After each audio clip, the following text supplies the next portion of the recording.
모든 사람들에게요, 자기에게 가장 소중한 것들이 있습니다. 여러분은 어떤 것을 소중히 여기십니까? 또 어떤 분은 내 아이들이 가장 소중합니다. 라고 합니다. 또 어떤 분은 나에게는 어떤 물건이 소중합니다. 라고 합니다. 여러분 무엇을 가장 소중한 것으로 여기면서 하십니까?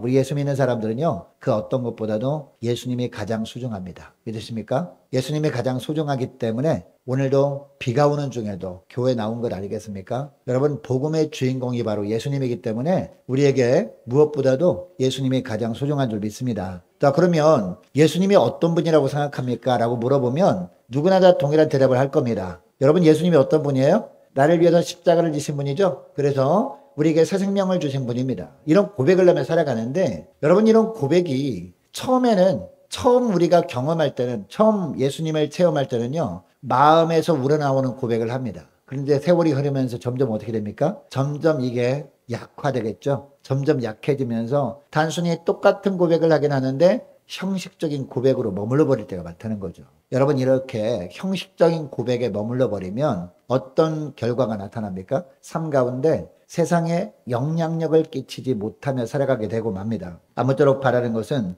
날마다 마음속 깊은 곳에서 우러나오는 진정한 고백이 하나님 앞에 고백되어지는 저와 여러분 되시기를 축복합니다. 자, 그러면 어떻게 해야 우리 신앙 고백이 날마다 우리 가슴 속에서 우러나오는 진정한 고백이 될 수 있느냐? 이것을 오늘 본문에서 말씀하고 있는데요. 무엇보다 경험보다 기록된 말씀을 근거로 하는 고백이 되어야 한다라는 거죠. 왜 그렇습니까? 우리가 체험도 물론 소중합니다. 체험이 있는 사람과 체험이 없는 사람과는 너무나 다르죠. 살아가는 게. 근데 체험을 근거로 우리가 예수님을 고백하는 것은요. 한계가 있다는 거죠. 왜 그렇습니까? 체험은 처음에 체험할 땐 되게 뜨겁잖아요. 그 뜨거움이 계속되지 않죠. 그 뜨거움이 식어져 버리기 때문에 변질될 수 있기 때문이라는 거죠. 자, 그런데 말씀은요. 말씀은 변하지 않죠. 그래서 우리 예수님께서 십자가 죽으시고 부활 승천하신 거예요. 그 예수님이 눈에 보이지 않게 하신 겁니다. 그리고 뭘 주십니까? 성령과 함께 우리에게 주신 것이 뭐예요? 기록된 말씀이라는 거죠. 기록된 말씀, 변함없는 말씀을 우리에게 주셔서 너희를 앞으로는 이 말씀을 통해서 예수 그리스도를 더 깊이 알아가라. 그리고 예수님에 대한 고백도 이 말씀을 근거로 고백되어야 된다. 이렇게 말씀하시는 겁니다. 여러분 오늘 말씀에서는요. 예수 그리스도를 어떻게 소개하고 있는지 한번 보겠습니다. 자, 2절 말씀인데요. 2절 말씀, 자, 우리 함께 2절 말씀 같이 한번 읽겠습니다. 시작. 이는 하나님의 이 2절 이 모든 날 마지막에는 아들을 통하여 우리에게 말씀하셨으니 이 아들을 만유의 상속자로 세우시고 또 그로 말미암아 모든 세계를 지으셨느니라. 아멘. 이 모든 마지막 날에는 이라는 말이 무슨 말일까요? 우리 예수님께서 십자가에 죽으시고 부활 승천하신 다음부터는 그런 말이에요. 이때는 무엇을 주셨다? 말씀을 주셨다는 거죠. 기록된 말씀. 기록된 말씀을 주셨고 이 말씀 속에서 예수님을 어떤 분이라고 소개하고 있다? 오늘 본문에 보니까 두 가지 말씀하고 있죠. 맨 마지막에 뭐라고 합니까? 2절 하반절 보니까 그로 말미암아 모든 세계를 지으셨느니라. 그 무슨 얘기예요? 예수님이 어떤 분이라는 겁니까? 온 우주 만물을 창조하신 분이다 라고 말씀하고 있습니다. 자, 그리고 그 바로 앞에 보니까 이 아들을 만유의 상속자로 세우셨다라고 하는 걸 보니까 우리 주님께서 이 모든 우주 만물을 창조하셨을 뿐만 아니라 모든 우주 만물을 통치하는 일을 맡기셨다라는 겁니다. 우리 예수님께. 자, 오늘 보면 특별히 하반절 말씀 보니까 후반부 말씀 보니까 저로 말미암아 모든 세계를 지으셨느니라 라고 말씀하고 있습니다. 또 어떤 분은 예수님이 모든 만물을 창조하신 창조주다라고 하면은 뭐 하나님의 창조한 거 아닌가라고 하는데 여러분 성부 성자 성령 하나님의 공동 사역입니다. 믿으십니까? 그래서 여러분 창세기 1장에 보면요. 우리 사람을 만드실 때 첫째 날부터 우주 만물을 쭉 만드신 다음에 맨 마지막에 사람을 지으시지 않습니까? 이때 우리라는 단어가 나와요. 우리라는 단어가 나오는데 복수형으로 나온단 말이에요. 우리 하나님께서. 그 복수형으로 나오는 이유가 뭔지 아십니까? 성부 성자 성령의 공동사역이라는 겁니다. 성부, 성자, 성령께서 이 우주 만물을 창조하셨다라는 것을 보면 우리 예수님께서 어떤 일을 하신 분이다? 모든 우주 만물을 창조하신 분이라는 것을 믿으시기 바랍니다. 여러분 예수님을 믿자는 사람과 예수님을 믿는 사람의 차이가 뭔지 아십니까? 이것을 고백하느냐 고백하지 않느냐의 차이 아닙니까? 예수 믿는 사람들은 당연히 우리 예수님이 창조주 하나님 맞지라고 압니다. 그죠? 그런 고백을 합니다. 예수 믿지 않는 사람들은요. 아, 무슨 예수님이 천지를 창조하셨냐? 예수님께서 그 마리아의 아들로 이 땅에 오셨고 요셉의 아들 아니냐? 이따가 십자가에 죽으신 분 아니냐? 여기까지만 알아요. 그래서 예수님을 어떤 분으로 보통 압니까? 4대 서인 중에 한 명이긴 하지만 무슨 창조주시냐라고 한다는 거죠. 이런 사람은 어떤 사람? 예수님을 안 믿는 사람들이죠. 그러나 오늘은 본문은 분명히 증거합니다. 우리 예수님이 온 우주 만물을 창조하신 분이다 라고 분명히 말씀하시고요. 또 그것을 통치하는 분이시다 라고 말씀하고 있습니다. 여러분, 예수 그리스도를 인생의 주인으로 영접한 분들은 어떤 고백을 합니까? 그러니까 이제부터는 나에게 있는 모든 것이 다 주님의 것입니다 라고 고백을 합니다. 왜요? 예수님께서 창조시라는 것은요, 만드셨다는 것은 모든 만물이 다 누구의 것이란 거예요?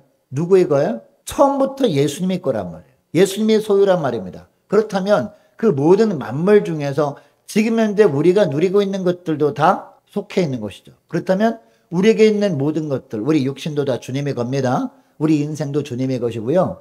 우리가 누리고 있는 모든 것들 다 주님의 소유인 줄 믿으시기 바랍니다. 자, 그런데 엄밀한 의미에서 보면 우리가 주님을 믿기 이전에는 우리에게 있는 것들이 내 것이었습니까? 아니면 주님의 소유였습니까? 예수 믿기 전에도. 예? 아, 예수 믿기 전에 내 것이었는데 예수 믿은 다음부터 주님의 소유라고 고백하는 거 아니냐라고 하는데 그렇지 않습니다. 예수 믿기 이전에도 예수님의 소유였습니다. 우리가 나중에라야 깨닫게 되는 것 뿐이죠. 그죠? 예수 그리스도께서 하나님이시고 그 하나님께도 우주 만물을 창조하셨고 그 순간부터 소유권과 통치권이 예수님께 있었다면 우리가 예수 믿기 이전에도 우리에게 있는 거 원래는 예수님 거였다는 얘기죠. 예수님의 소유였다는 얘기 아니겠습니까? 그죠? 그러니까 당연히 우리에게 있는 모든 것은 우리가 예수 믿기 이전이나 이후나 다 누구의 소유다?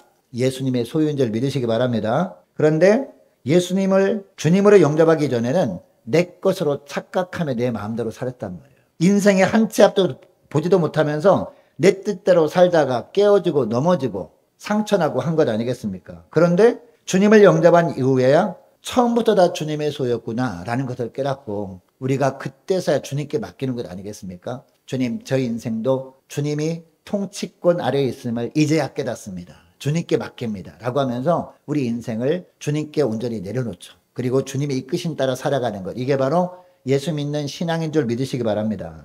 여러분, 요한복음 1장 3절 말씀에도 보면 주님이 말씀하시죠. 만물이 그로 말미암아 지은 바 되었으니 지은 것이 하나도 그가 없이 된 것이 없다라는 말씀을 합니다. 그리고 골로새서 1장 16절 말씀이다 보니까요. 만물이 다 그로 말미암고 그 다음에 보면 다 그를 위해 창조되었다라는 말씀을 합니다. 여러분, 우리 인생도 다 주님을 위해서 창조된, 주님을 위해서 준비된 우리 인생인 줄 믿으시기 바랍니다.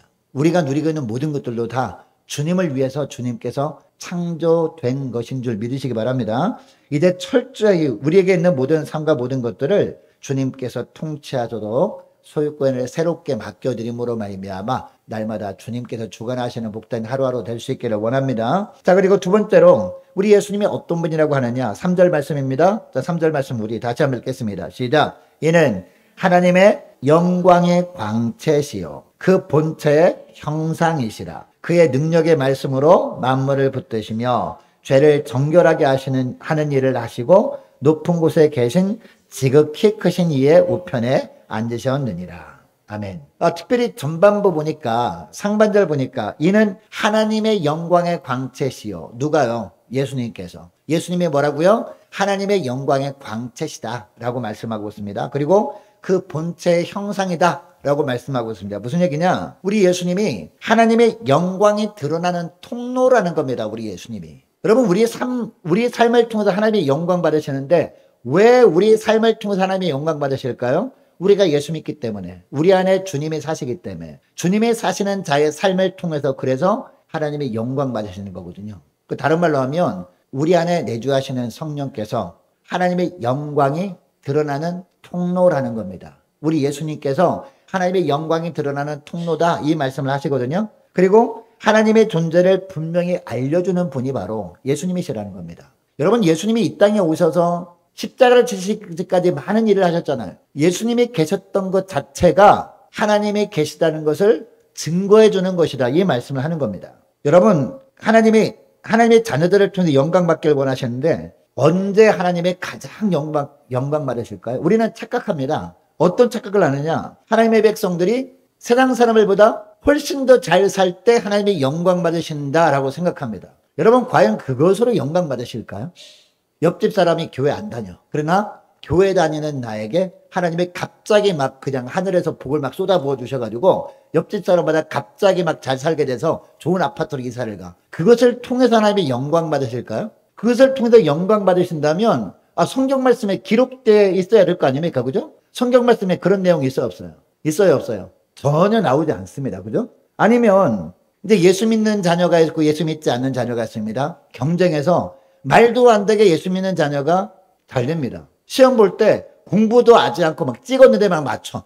예수 믿는 자녀. 그것을 통해서 하나님이 영광 받으실까요? 그런 내용은 성경에 있을까 없을까요? 전혀 나와 있지 않습니다. 그죠? 자, 그렇다면 그것을 통해서 하나님이 영광 받으시는 것은 아니구나라는 것을 알게 됩니다. 자, 그러면 하나님이 언제 영광 받으실까요? 네? 요한복음 3장 16절 말씀이에요. 3장 16절 말씀에 이런 말씀 나오거든요. 하나님이 세상을 이처럼 사랑하사. 그 다음에 뭐라고요? 독생자를 주셨으니. 독생자를 왜 주셨다고요? 이는 저를 믿는 자마다 멸망치 않고 다 영생을 얻게 하려 하십니다. 할렐루야. 이것을 통해서 하나님의 유일하게 영광 받으시는 거예요. 하나님의 간절한 소원은 뭐예요? 이 땅에 단 한 사람도 예수 믿지 않음으로 말미암아 지옥 가는 것을 원하지 않는다고요. 한 사람이라도 더 예수 믿고 생명의 길로 걸어가는 것을 주님이 보실 때 하나님의 영광 받으신다는 것 아니겠습니까? 이런 말씀은 성경 말씀에 수도 없이 나와. 여러분 하나님이 언제 영광 받으실까요? 우리 함께 가는 교회 통해서 많은 영혼들이 주께 돌아오는 것을 보면 하나님이 막 영광 받으시고요. 하나님이 막 박수 치십니다. 할렐루야. 모든 사람들이 다 예수 믿고 영광 얻을 때까지 하나님께서 우리 교회를 통해서 영광 받기를 원하신다는, 그래서 우리 함께 가는 게 목요 전도단이 있는 겁니다, 여러분. 할렐루야. 우리 목요 전도단 멤버들 지금 한 10명 좀 나오거든요. 그래서 제가 기도하고 있어요. 하나님, 목요 전도단만 있게 하지 마시고 주말 전도단도 있게 하시고 주일날 오예배 끝나고도 전도단 있게 하시고 또 주중 전도단도 있게 주옵소서. 그렇게 기도하고 있거든요, 진짜로. 할렐루야. 무엇을 통해서 영광 받으실까요? 우리 교회 성도들이 너무 바빠가지고 목요 전도단 나오지도 못할 정도로 바쁜 걸 이걸 가지고 영광 받으실까요? 아니라는 겁니다. 우리 주님께서 저와 여러분의 마음을 사로잡아 주셔서 그래도 시간이라도 하나님께 드리자. 물질을 못 드린다면 시간으로 드리자라고 하면서 어떤 분은 월요일날, 어떤 분은 목요일날, 어떤 분은 토요일날, 어떤 분은 주일날 오예배 끝나고 나와서 생명의 말씀을 증거하는 훈련을 받고 많은 사람들을 살리는 생명의 말씀을 증거하는 모습을 볼 때 하나님이 영광 받으신다는 거죠. 할렐루야. 왜요? 자, 오늘 보면 3절 말씀처럼 이는 하나님의 영광의 광채시요 라고 하고 있잖아요. 예수님께서 내주하시는 우리가 이처럼 영광의 광채를 이처럼 훈련을 통해서 우리가 보일 수 있다는 겁니다. 여러분 이것을 위해서 하나님께서 친히 육신의 몸을 입고 이 땅에 오신 거거든요. 그래서 친히 십자가에 달리신 거란 말이에요. 이것을 위해서. 우리를 위해 십자가를 지신 예수 그리스도 그분의 모습을 통해서 우리는 세상 모든 민족의 구원받기를 원하시는 하나님의 영광의 광채를 비로소 느낄 수 있는 거죠. 자, 이것이 바로 예수님이 하나님의 영광의 광채시다라는 뜻입니다. 그리고 십자가에 달리신 그분의 모습을 통해서 하나님의 존재를 분명히 알 수 있는 거예요. 여러분 하나님은 뭡니까? God is love잖아요. 모르세요? 다 아시죠? 그게 무슨 말이에요? 하나님은 사랑이십니다. 우리가 생각하는 사랑이 아니죠. 하나님은 무슨 사랑? 십자가 사랑이라는 겁니다. 할렐루야. 그래서 예수 그리스도 통해서 하나님을 우리가 알게 됐어요. 하나님이 어떤 분인지.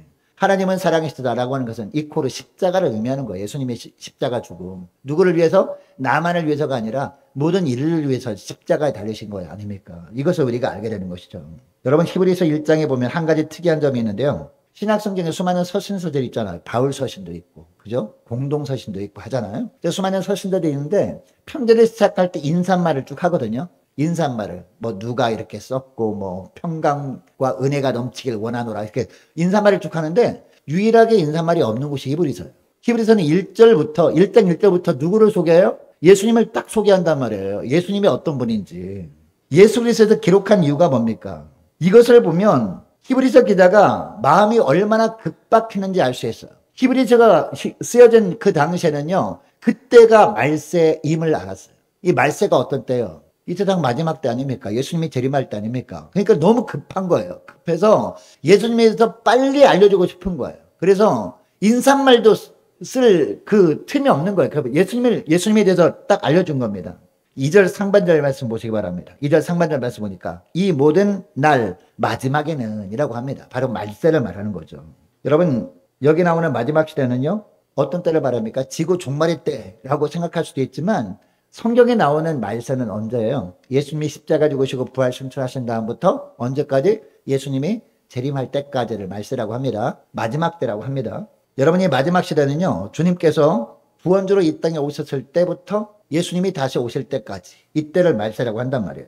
자, 우리는 이 마지막 시대를 살아가고 있습니다. 그런데 초대교회 시대 때는요, 초대교회 때는 이 말세에 대한 의식이 훨씬 강했습니다. 왜냐? 그 당시에는 예수님이 승천하신 것을 직접 본 사람이 살아있을 때 아닙니까? 그러다 보니까 예수님이 뭐라고 한 것을 들은 거예요. 내가 곧 속히 오리라 라고 했잖아요. 승천하시면서, 그죠? 예수님이 오실 때는 너희들이 예수님이 하늘로 올려주심을 본 그대로 오리라, 이런 말씀을 직접 들었잖아요. 그런 사람들이 지금도 살아계실 때, 그러니까 얼마나 이 말세에 대한 의식이 강했겠냐고요. 자, 그래서 주님의 재림을 고대하면서 이 말세 성도다운 삶을 살았다는 것을 우리는 이 히브리서를 통해서, 그리고 요한계시록을 통해서 우리가 알 수 있죠. 그리고 바울서신 중에서도 옥중서신이나 베드로 전후서 이런 걸 통해서 우리가 알게 됩니다. 특별히 이번 요한 1서 2장 18절 말씀, 이런 말씀을 합니다. 아이들아, 이것이 마지막 때라. 이 말세 이야기를 합니다. 적그리스도가 이르겠다함을 너희가 들은 것과 같이 지금도 많은 적그리스도가 일어났으니 이러므로 우리가 마지막 때인 줄 아노라 라고 합니다. 여러분, 적그리스도가 어떤 존재죠? 적그리스도 영어로 하면 안티크라이스트거든요. 여러분, 안티 기독교들이 많이 있습니까? 없습니까? 너무 많잖아요. 어떤 교회에 안 좋은 뉴스거리가 딱 있잖아요. 그러면은 악플이 후루룩 달립니다. 다 안티 기독교인들이에요. 그것을 보면서 우리가 뭘 느껴야 돼요? 아, 예수님이 재림할 때가 다가왔구나라는 걸 느끼기로 했죠. 그리고 적그리스도는 세계를 어떻게 조락펴락하는 그런 정치 세력을 말하기도 하고요. 어쨌든 간에 우리가 눈으로 보는 건 뭡니까? 이런 안티 기독교인들이 너무나 많다는 거죠. 그리고 베드로전서 4장 7절 말씀도 보면 이런 말씀합니다. 만물이 마지막에 가까웠으니 그러므로 너희는 정신을 차리고 근신하여 그 다음에 기도하라 라고 하고 있습니다. 여러분, 만물이 마지막에 가까웠음을 여러분 의식하십니까? 네? 느끼고 있나요? 정신을 차리고 기도하고 있나요? 그러면은. 그리고 베드로서 3장 9절 10절 말씀에 보면 이런 말씀합니다. 주의 약속은 어떤 이에 더디다고 생각하는 것 같이 더딘 것이 아니라 예수님께서 아직까지도 재림하지 않았으니까 멀었나 보다 라고 한다고 해서 먼 것이 아니다, 이런 얘기죠. 오직 너희를 대하여 오래 참으사. 여기 중요한 게 뭡니까? 오래 참으사입니다. 오래 참으사. 아무도 멸망치 않고 다 회개하게 이르기를 원하시느니라. 그러나 주의 날이 도적같이 오리니. 여러분, 도적이 언제 옵니까? 낮에 옵니까? 밤에 옵니까? 밤에 잠잘 때, 그죠? 깊이 잠들 때, 그때 몰래 와가지고 후다닥 다 훔쳐가는 거예요. 도적같이 온대요. 도적같이 온다는 말이 무슨 말이에요? 우리가 설마 오늘은 안 오겠지, 이런 날 딱 오신다는 겁니다. 갑자기 오신다는 거예요. 주님께서 그날까지 어떻게 하시기 때문에 아직까지 안 오신다고요? 인내하고 계시다고요. 우리 주님께서 오래 참고 계시다고요. 왜 오래 참으십니까? 그날 갑작스럽게 주님께서 오시면 어떤 사람은 책망받잖아요. 우리가 책망받는 모습을 주님이 보길 원치 않는 겁니다. 주님께서 한 사람도 책망받지 않고 다 칭찬 듣기를 원하셔가지고 인내하고 계시단 말이에요. 그래서 오늘까지 예수님이 재림하시지 않고 계시는 것 뿐이지, 예수님이 지금까지 오지 않고 계시다고 해서 주님의 재림이 없는 것은 아니다. 주님은 반드시 이 땅에 오신다, 이 말씀을 하는 겁니다. 여러분, 우리도 초대교회 성도들처럼 주님의 재림이 임박한 마지막 때를 살아가고 있어요. 만약에 우리가 내가 속히 오리라고 말씀하시는 주님의 음성을 직접 들었다면 어떻게 했을까요? 초대교회 성도들처럼 예수님이 내가 속히 오리라, 이 말씀을 우리가 직접 들었어. 그러면 어떻게 하고 있을까요? 그럼에도 불구하고 그냥 세워라 내워라 하면서 기도도 하지 않고 그냥 예배도 소리들 그러고 있을까요? 안 그렇겠죠. 직접 들었으면 날마다 새벽 예배, 수예배, 금예배, 주일 오전에 오예배, 구역예배 뿐만 아니라 목사님 또 예배 드려야죠. 우리 예배 어디서 드리나? 그렇지 않을까요? 기도해도 날마다 기도하지 않을까요? 그죠? 내가 먼저 근신하게 기도하면서, 그리고 나가서 많은 사람들에게 진실되이 주님이 오십니다, 주님이 이제 곧 오십니다 라고 전하지 않겠냐고요. 그것을 간단하게 말하면 전도라고 하잖아요. 여러분, 마귀의 속성은 항상 타협하게 하는 거죠. 한 발짝씩 타협하다가 결국 모두 다 포기하게 만드는 것이 마귀의 속성이에요. 주님이 재림할 때가 임박할수록 이 마귀가요, 얼마나 간교하게 찾아와서 우리를 설득하고 우리와 타협하려고 하는지 모릅니다. 대표적인 예가 어디 나옵니까? 출애굽기 나오잖아요. 출애굽기.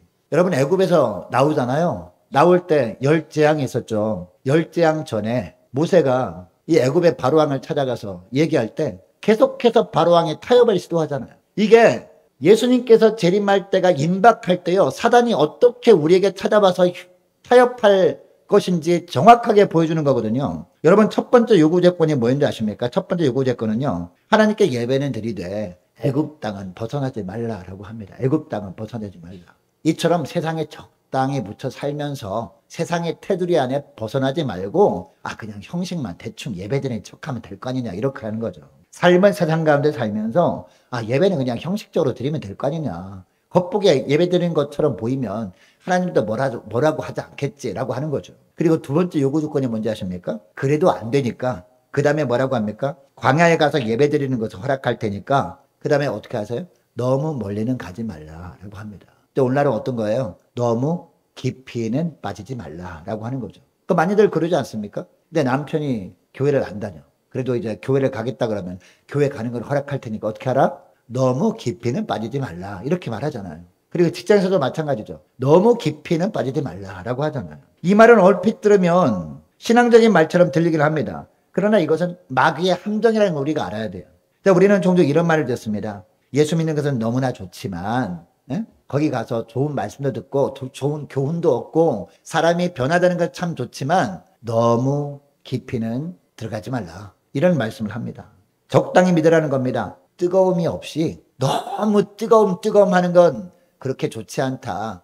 그냥 적당히 즐기는 기분으로만 하라, 이런 이야기를 한다는 거죠. 주중에는 가지 말고, 주중에는 교회 가지 말고 주일 예배만 잠깐 갔다 와라. 주일날 오후 예배까지 갔다 오면 왜 오후 예배까지 드리냐. 오후 예배는 집에서 이런 일도 하고 저런 일도 하고 세상에서 이런 일도 해야 되지, 주일 오전 예배만 잠깐 갔다 와라, 이렇게 유혹한다는 것이죠. 여러분, 이것은 마귀의 유혹이라는 것을 알아야 돼요.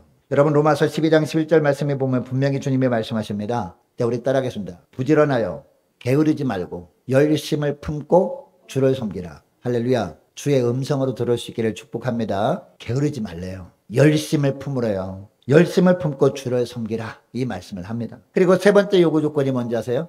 이 바로왕의 세 번째 요구 조건이 뭔지 아세요? 남자들만 가라라고 하거든요. 출애굽기 10장에 보면 모든 백성들을 보낼 것을 원하는 하나님의 말씀에 바로는 뭐라고 하는지 아십니까? 남자들만 가고 아이들은 두고 가라라고 합니다. 아이들은 두고 가라.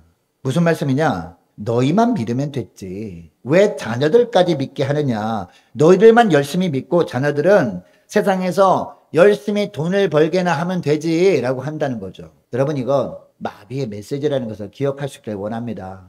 여러분, 사사시대 암흑기라고도 하죠. 영적인 암흑기. 왜 그런지 아세요? 나만 믿으면 된다고 생각했거든요. 나만 제대로 믿으면 되지. 자녀들이야 세상에서 바쁘니까, 공부에 바쁘고 돈벌이에 바쁘니까 자녀들이야 각자 알아서 하지 라고 생각하다 보니까 이 조상들은 그나마 괜찮은 믿음으로 살았어요. 근데 자녀들 때 오니까요, 다 무너져 버린 거예요. 다 무너져 버린 거예요. 이게 바로 사사시대였다는 겁니다. 후손들에게 신앙을 계승하지 못하고 마른 겁니다. 그러니까 사사시대가 돼버린 거예요. 말세의 재앙이 다른 것이 아닙니다. 집사님, 권사님, 장로님이라 할지라도요, 자녀의 신앙에 관심 없는 거, 그 신앙교육의 부재가 바로 미래의 재앙이다, 이 말씀하는 거예요. 이 말세 특징이 바로 이런 것이다라고 말하는 겁니다. 그리고 바로의 마지막 제안이 뭔지 아십니까? 바로의 마지막 유혹이 뭔지 아세요? 물질은 두고 가라라는 겁니다. 오늘날 보면 어떤 유혹일까요? 사단의 유혹. 너희들 교회 다니는 거 다 좋아. 예배 열심히 드리는 게 너무 좋아. 부흥에 참석해. 그러나 헌금은 하지 마라고 하는 거예요. 헌금해야 된다 그러면 어떻게 교회가 돈 욕심을 부려서 헌금을 갈취하려고 그래? 라고 그런 얘기를 많이 듣잖아요. 이게 마지막 유혹이라는 거죠. 누구의 유혹? 바로왕의 유혹이었습니다. 여러분, 출애굽기 말씀 보면 이 바로가 모세를 불러 말합니다. 다 좋다는 거예요. 다 좋다는 거예요. 그러나 너희 양과 소는 두고 가서 너희는 몸만 가서 희생을 드리라 라고 합니다. 여러분, 그 당시에 소나 양, 이게 뭐래요? 오늘은 뭐예요? 물질입니다. 물질. 오늘날 마귀는 마지막까지 유혹한다는 겁니다. 그래, 믿기는 하지만 그러나 돈까지 바쳐가면서 믿을 게 뭐냐라고 한다는 거죠. 결국 마지막 유혹은요, 물질의 헌신 없이 입술로만 헌신하기를 원하는 거예요. 이게 바로 사단의 유혹이라니까요. 출애굽기를 통해서 정확하게 우리에게 보여주시는 거예요. 말세지말 되면요, 점점 이런 사단의 유혹이 극심해진다라는 것을 보여주시는 거죠. 여러분, 우리가 하나님께 드릴 수 있는 것 중에요, 가장 가벼운 것이 물질이거든요. 왜 그런지 아십니까? 물질조차 헌신하지 못하면 결코 어떠한 헌신도 하지 못한다는 것을 우리는 알아야 돼요. 그러나 물질에 대한 자유함을 가지고 헌신하잖아요. 헌신하면 비로소 그때부터 뭐가 생겨요? 교회에 대한 주인의식이 비로소 생깁니다. 교회에 대한 주인의식이요, 그 어떤 교육으로도 생기지 않아요. 그러나 이 마지막 사단의 유혹을 뛰어넘잖아요. 물질에 대한 유혹 뛰어넘고 헌신하잖아요. 그때부터 이 교회에 대한 주인의식이 생겨서 아내가 성가대도 해볼까? 교사도 해볼까? 다른 헌신도 해볼까? 이런 마음이 든다니까요. 진짜로. 경험. 저 청년 때 경험했던 거예요. 물질을 헌신하고 나면 믿음이 비로소 생기게 된다니까요. 그리고 우리의 시간도 주님께 드려서 기쁨으로 헌신할 수 있는 겁니다. 그래서 주님께서 우리를 진정으로 다스려 주시는 천국의 삶을 비로소 살게 되는 것이지, 이게 안 되면 안 되는 거예요. 여러분, 결국 그래서 어떻게 됩니까? 이스라엘 백성들이요, 양과 염소까지 끌고 가잖아요. 그죠? 끌고 갔더니 하나님은 어떻게 하셔요? 거기 남아있던 애굽 사람들도 막 주는 거예요. 이것도 가지고 오라, 저것도 가지고 오라. 금은 보화들 막 주고 막. 그래서 그거 가지고 와가지고 그걸로 뭘 만들어요? 그걸로 성막을 만든단 말이에요. 이해가 되십니까? 이게 바로 원리라는 거죠. 여러분, 이제 말씀을 맺길 원하는데요, 주님이 오실 때가 가까이 올수록 이 사단마귀는 어떻게 한다고요? 어떻게 하든지 삼킬 자를 찾아다니고 있어요. 하나의 유혹에 넘어지잖아요. 넘어지면은 가만둘까요? 또 더 강하게 유혹해요. 언제까지요? 완전히 그냥 쓰러질 때까지, 사단이 바벨일 때까지 지속적으로 공격한단 말이에요. 그러니까 이 정도면 괜찮지 않을까? 아닙니다. 주님은 절대로 타협하지 말 것을 주님이 말씀하시는 것이 바로 출애굽기 말씀이거든요. 믿는 자건 믿지 않는 자건 어떻게 하든지 유혹과 핍박을 통해서 주님과의 관계를 끊어놓으려고 이 마지막 시대에 이 사단마귀가 유혹하는 그런 환경 가운데 우리가 살고 있다는 겁니다. 여러분, 이렇게 유혹이 많은 시대에, 여러분, 제가 서두에 여러분에게 가장 귀한 것은 무엇입니까? 라고 여쭤봤잖아요. 주님의 질문이에요. 주님의 질문. 너희들에게 가장 귀한 것은 무엇이냐? 라는 주님의 질문에 예수 그리스도 밖에는 저에게 소중한 것이 없습니다. 라고 진심으로 고백할 수 있는 저와 여러분 되시기를 축복합니다. 그런 고백을 했다면 사단이 어떤 유혹에도 흔들리지 않냐고, 오직 주님께서 저와 여러분에게 주신 믿음의 끈을 견고하게 붙들고 그 어떤 유혹도 믿음으로 뛰어넘고 승리의 길로 나아가시는 저와 여러분 되시기를 축복합니다. 자, 기도하겠습니다. 하나님 아버지, 감사합니다. 하나님, 우리가 이 땅에 살아가면서 무엇보다 주님께서 나의 죄를 대신 짊어지시고 십자가 죽으심으로 나에게 새 생명을 주신 주님이심을 우리가 늘 마음을 다하여 우리 심령 속 깊은 데서 우러나오는 고백을 할 수 있도록, 날마다 잠깐 있다 식어져 버릴 체험이 아니라 변함이 없는 기록된 말씀을 근거로 예수님을 고백하며 살아갈 수 있도록 은총 내려주시기를 원하며, 또한 변함없는 말씀을 근거로 하여 예수님이 어떤 분인지 날마다 더 깊이 알아갈 수 있도록 축복하여 주옵소서. 날마다 말씀을 주님께서 주실 때마다 기록된 말씀을 통해서 우리 예수님은 온 우주 만물을 창조하셨고, 그리고 그것을 통치하시는 분이 주님이심을 날마다 깨달아 알 수 있도록 은총 내려 주옵소서. 하나님, 우주 만물을 창조하셨고 그것을 통치하시는 분이 우리 주님이시라면, 우리가 예수 믿기 전에도 예수 믿은 이후에도 우리에게 있는 모든 것들, 우리 인생도 다 주님의 것이고 주님께서 다스리고 계신다는 것을 늘 기억하며 오직 주님만을 높이며 살아가게 인도하여 주시옵시고, 또한 하나님의 영광이 드러나는 통로가 바로 예수님이시고 하나님의 존재를 분명히 알려주시는 분이 예수님이심도 깨닫게 하심을 감사드립니다. 하나님, 저들에게 무엇보다 가장 소중한 분이 이 예수 그리스도이심을 늘 마음을 다해 고백하며 사단이 어떤 유혹에도 이제는 결코 흔들리지 않고 주님을 향한 견고한 믿음으로 승리하는 복된 저희를 되게 하여 주시어서, 주님이 언제 이 땅 가운데 다시 오신다 그럴지라도 주 앞에 부끄럼 없이 바로 서는 다 저희를 될 수 있도록 은총 내려 주옵소서. 감사드리오며 우리 주 예수님의 이름으로 기도합니다. 아멘.